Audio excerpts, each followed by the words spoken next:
So the new Stellar Crown set is releasing September 13, and it's looking like a very, very interesting set. And I want to go through it today, particularly some of the artistic direction that they've taken with this set. Firstly, I really want to just go into Stellar Crown because there's going to be a lot more that comes out about this set, but this is just kind of my first impressions of the set and where I think it's going to go, just in terms of the general community kind of sentiment towards it. I really think that they've done some interesting things with this set, and I want to tell you why. I'm going to explain that in just a moment. Now, I really like making these videos because they kind of work as like a little bit of a journal of my thoughts, because what's really crazy about Pokemon and, you know, just sets in general, community viewpoints can change so quickly within this hobby, and I think that's the most interesting part. That's why I make these videos, because they're like a little bit of a journal of my thoughts, like a journal of where I kind of look at Stellar Crown with my first initial impressions, and then maybe 2-3 years down the line, I'd love to look back at this video, look how I thought about it, and see how my viewpoint has changed. Like, for example, Twilight Masquerade, when I first saw the set on the reveals, I wasn't too much of a fan of it, but now I think Twilight Masquerade is amazing. So that kind of, there was a big kind of shift with my kind of viewpoint just like within a few months, right? Though something like Battle Styles, I never really liked Battle Styles when I first saw it, and I still don't really enjoy Battle Styles today. So you never know how your kind of mindset is going to change with these sets, but I want to really check out Stellar Crown and talk about some of the things where I think it's doing really well and some areas where I think there's some improvement, though again, there is a lot more to come out about this set. This is first impression. So let's check it out, right? Firstly, I want to go over the incredible, and I mean the incredible booster pack art. The booster pack and booster boxes look absolutely sensational. Probably the best that we've seen in the Scarlet and Violet era so far. They are so unique. They are so in your face. The colors work so well, and the terastallized phenomenon just makes these packs look incredible. I know a lot of people don't like the crystals of the cards and all that. Pokemon just always releases this, man. Like Gen 6, you had the Megas, then Gen 7, you had Z moves, Gen 8, you had Dynamax, and now we have terastallized. Though I have to admit that it does make the packs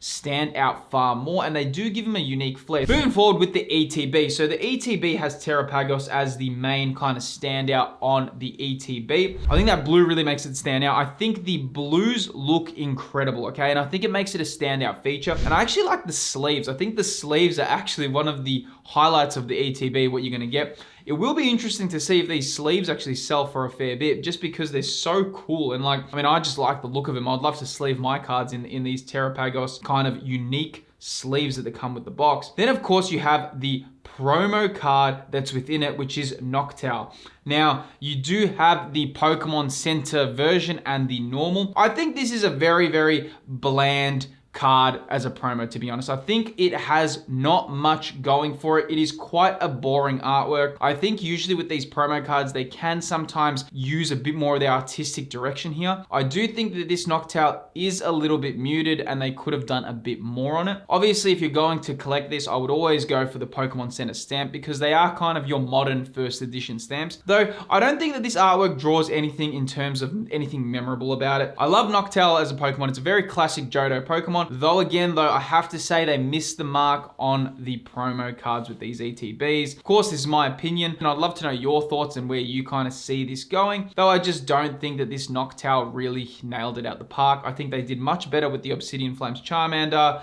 and of course, you know, even Paldea Evolved with the Pikachu. I think that this could have done much better. Now, one of the cool new things about Stellar Crown is the new Stellar type Tera Pokemon, where you're going to be getting this rainbow border on the cards to distinguish them. I really like this, and the reason for that is I love the rainbow. I know a lot of people didn't like rainbow rares, and you know, there was all this stuff, oh, the rainbow rares don't look that good. I think this is a really good way to show that high rarity, or if they are even a high rarity, but to have the rainbow border. I think it's a cool way to, you know, bring in that classic version that we had from Gen 7 and Gen 8 into the cards, and we brought them in a modernized version, and it's not that prominent where it completely overlooks the whole artwork. It's not like the whole artwork is rainbow. You just have this nice rainbow border. Obviously makes it look much more interesting, and also makes it look more rare, but it doesn't kind of compromise the artwork. So I think that's really cool. But moving over, I want to go into the illustration rares and the special illustration rares and just talk about those and where I think, now obviously more to come, but I'm going to just go into it. Some of these artworks are looking really, really good, man. So check it out. The first one, we have the Joltik illustration rare. Now,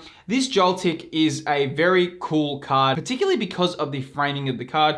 So you can see, you know, when we're talking about framing, there's a thing known known as the rule of thirds. And I love how Joltik is here right in the top left of the rule of thirds. It really draws into Joltik, and you can see the electric of around the card kind of pulls your eyes focused on it. They've done a really good job at making Joltik a prominent form in the card, even with yellows all in the card. And how they've done that is they've obviously used the electric thunderbolts to draw into it as a Pokemon. I think it's a really cool artwork. Do I think it's going to be valuable? It's just probably going to be one of the basic illustration rares that come out. Nothing like a Magikarp or Eevee, though it is a great artwork to have in the set. Moving forward, we have the Gulpin with a really cool background, and of course it's eating a cake. Love this. I love when they put personality in Pokemon. Sometimes, you know, when you play the games, you kind of just get the Pokemon with the sprites, and then you know, you just see it and it's in your party. You don't really get to interact with it much. One thing that the TCG really does well is they make the Pokemon have a personality beyond the games, something that the games can't do, because you've got so many Pokemon in the games, you know, whatever it is, 900 or nearly 1,000, that not each Pokemon can have their own personality shown in these games. So this is where the TCG can really bring them to life, and this is a perfect example of that. Moving forward, and probably one of the highlights, and I do think that this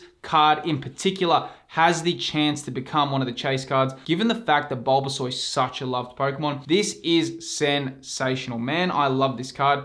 This is a really, really top pick. The lighting in this card is just magnificent. It does have Pidgey in the card, though you can just tell that Bulbasaur is the main feature. I really think that this is going to be one of the highlights of Stellar Crown, just given the fact of Bulbasaur Gen 1, loved Pokemon, and the artwork is sensational. So this is definitely one to take a look out for. And moving forward, we also have another Gen 1 starter, and it is the Squirtle illustration rare, again featuring Pidgeys within the artwork.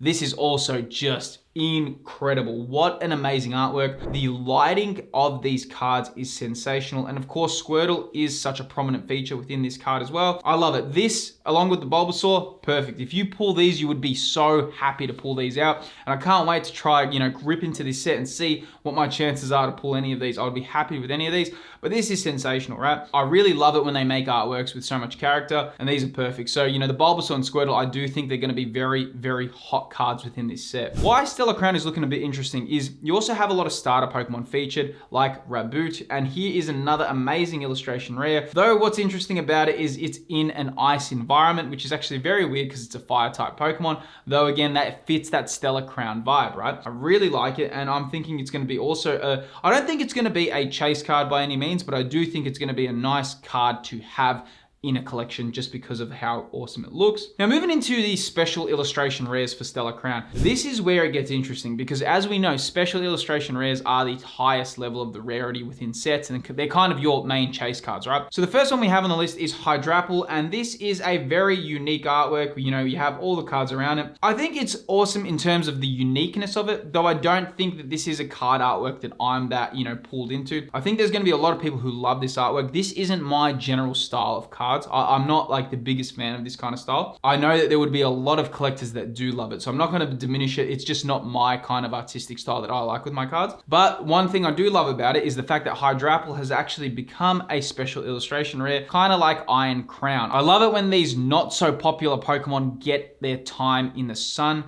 I really like this. It's not like a Greninja, you know, Greninja is such a loved Pokemon, you know, it's kind of like your Charizard for Gen 6. Whoever played the 3DS versions, that's kind of their Charizard, the Greninja. So Greninja was always going to blow up. Moving forward, we have the Dachsbun, and this is an amazing special illustration rare. And I'm kind of thinking, is this set like food themed? You know, you have a lot of Pokemon with food in the artworks, though this is incredible to see as well. I love it. The lighting of the Stellar Miracle cards is something that they've done really well, and I think this is going to be a very, very desired chase card. It's got a really cool design about it, and of course it's going to be incredibly rare to pull. This is definitely one to look out for. And of course, the main chase card of the set will be the Terapagos Stellar Tera type special illustration rare.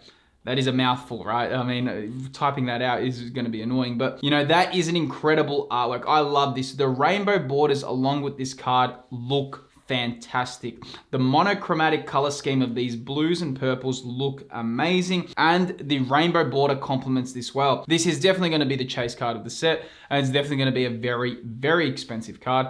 I think that this is going to compete with the Greninja for the chase card of Scarlet and Violet so far. I just think it's done so sensationally well. I think it's so unique, and I talk about this a lot. What I love is unique artworks, right? So when I look at my collections, I don't just want expensive cards. Like I don't care if a card's expensive. What I care about is how well does this card draw me into a timeline or a specific time period. This Pokemon is so drawn into Generation 9. It is like a relic of Generation 9. You have the Tera type, you have the Stellar Tera type, you have Terapagos on the card. It looks absolutely incredible, and I think that this card is going to definitely have some value associated with it, though it will be interesting to see as time goes on. So in terms of where I think Stellar Crown will go, it is way too early to tell. I think the set is a very big step up, and I think now we are very well in the teeth of Scarlet and Violet. I think it's going to be a very, very interesting set to see what's going to happen with it, and I do think that, you know, given the fact of how cool some of these artworks are,